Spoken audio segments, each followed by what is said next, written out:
Hello friends, welcome to my channel Sheetal's kitchen Gujarati. આજે આપણે બનાવીશું બાળકોને ફેવરેટ એવી ગાર્લિક બ્રેડ. તો મિત્રો, આ ગાર્લિક બ્રેડ છે તે ખાવામાં ખૂબ જ ટેસ્ટી લાગતી હોય છે અને બ્રેડ એકદમ રોસ્ટ થાય એટલે સરસ ક્રિસ્પી એવી લાગતી હોય છે. તો ખાવામાં હજી પણ વધારે મજા આવે છે. તો મિત્રો, રેસીપી વિડીયો એન્ડ સુધી જરૂરથી જોજો અને જો મારી ચેનલ પર નવા આવ્યા હો તો ચેનલને સબસ્ક્રાઇબ જરૂરથી કરજો. જો તમે આ રેસીપી ફેસબુક પરથી જોઈ રહ્યા હોવ તો મારા ફેસબુક પેજને ફોલો કરજો. શરૂ કરીશું ગાર્લિક બ્રેડ બનાવવાનું. ગાર્લિક બ્રેડ બનાવવા માટે અહીંયા મેં સુપરની જે ગાર્લિક બ્રેડ આવે છે તે લઈ લીધી છે. સાથે જ આપણે અમૂલનું બટર લઈ લઈશું, અમૂલનું ચીઝ પણ લઈ લઈશું. અને ગાર્લિક બ્રેડમાં એકદમ સરસ ટેસ્ટ આવે એના માટે આપણે ગાર્લિક મેજિક મસાલો છે તે લઈ લેવાનો છે. તો આટલી વસ્તુથી આજે આપણે બ્રેડ બનાવીશું અને ખૂબ જ ટેસ્ટી એવી ગાર્લિક બ્રેડ બનીને રેડી થશે. તો મિત્રો, સૌથી પહેલા આપણે ગાર્લિક બ્રેડ પર સ્પ્રેડ કરવા માટે એનું મિશ્રણ બનાવી લઈશું. તો તેના માટે સૌથી પહેલા આપણે બટર લેવાનું છે.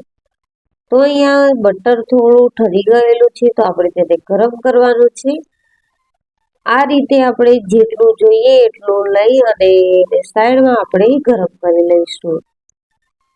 તો અહીંયા તમે જોઈ શકો છો કે મેં બટર છે તે લઈ લીધું છે અને હવે બટરને આપણે ગરમ પાણીમાં આ રીતે મૂકી દઈશું એટલે બટર છે તે સરસ એવું મેલ્ટ થઈ જશે. સાથે જ આપણે 1 ચમચી જેટલો ઓરેગાનો સીડ્સ લઈ લઈશું અને 1 થી 1.5 ચમચી જેટલો ચીલી ફ્લેક્સ લેવાના છે. અને જે ગાર્લિક મેજિક મસાલો હતો એ આપણે 2 ચમચી જેટલો લઈ લઈશું અને બધી જ વસ્તુને સારી રીતે મિક્સ કરી લેવાની છે. તો અહીંયા તમે જોઈ શકો છો કે મિશ્રણ આપણું ઓગળી અને સરસ એવું લિક્વિડ થઈ ગયું છે. હવે જે સુપરની ગાર્લિક બ્રેડ છે તે આપણે લઈશું અને બધી જ બ્રેડ ઉપર આપણે તૈયાર કરેલું મિશ્રણ લગાવવાનું છે. તો મિત્રો, અહીંયા હું ડિવાઈડ કરીને બનાવીશ થોડી કારણ કે એક સાથે આપણે બધી જ ઓવનની ટ્રેમાં નહીં ગોઠવી શકીએ તો તે સુકાઈ જશે, એટલા માટે આપણે થોડી બનાવીશું. તો આ રીતે બધી જ ગાર્લિક બ્રેડને આપણે ગોઠવી દીધી છે અને હવે ગાર્લિક બ્રેડ પર જે આપણે તૈયાર કરેલું છે મિશ્રણ તે લગાવી લેવાનું છે.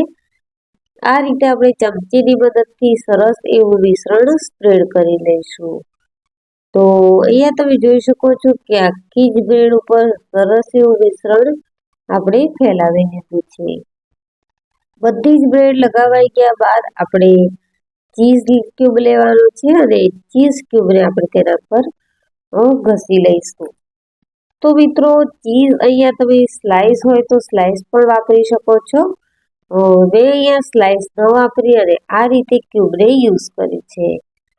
તો બધી જ ગાર્લિક બ્રેડ પર આપણે ઇક્વલી ચીઝ સ્પ્રેડ કરવાનું છે અને ચીઝ મેલ્ટ થશે એટલે તેનાથી ગાર્લિક બ્રેડ છે તે વધારે ટેસ્ટી લાગશે. તો આ રીતે આપણે બધું જ ચીઝ છે તે ગ્રેટ કરી લઈશું છીણીની મદદથી અને સરસ એવું ફેલાવી લઈશું. જો કોઈ જગ્યા કોરી દેખાય તો આપણે હાથની મદદથી ગાર્લિક બ્રેડને સરસ એવી સ્પ્રેડ કરી લેવાની છે. હવે રેડી કરેલી ગાર્લિક બ્રેડને આપણે ઓવનની ટ્રેમાં મૂકી લઈશું કારણ કે આપણે ગાર્લિક બ્રેડ છે તે ઓવનમાં બનાવવાના છીએ.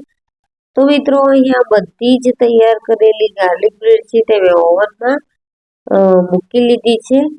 ઓવનને આપણે પહેલાથી જ પ્રીહીટ કરી રાખ્યું હતું અને અત્યારે 150 તાપમાન પર આપણે 10 મિનિટ માટે બ્રેડને થવા દઈશું. 10 મિનિટમાં બ્રેડ પરફેક્ટ એવી ક્રિસ્પી બનીને રેડી થઈ જશે. અહીંયા 10 મિનિટ થઈ ગઈ છે અને બ્રેડ છે તે સરસ એવી રેડી થઈ ગઈ છે. તો મિત્રો, આ રીતે આપણી ગાર્લિક બ્રેડ છે તે બનીને રેડી છે. ગરમા ગરમ ગાર્લિક બ્રેડને આપણે હવે સર્વ કરીશું. તો મિત્રો, આ બ્રેડને તમે કેચઅપ સાથે પણ ખાઈ શકો છો અને એમને પણ ખૂબ જ સારી લાગતી હોય છે. તો મિત્રો, આ ગાર્લિક બ્રેડની રેસીપી તમને કેવી લાગી તે મને કમેન્ટ સેક્શનમાં જરૂરથી જણાવજો. અને જો રેસીપી વિડીયો ગમ્યો હોય તો વિડીયોને લાઈક કરજો, શેર કરજો અને ચેનલને સબસ્ક્રાઇબ જરૂરથી કરજો. જો તમે રેસીપી ફેસબુક પર જોતા હો તો મારા ફેસબુક પેજને ફોલો કરજો.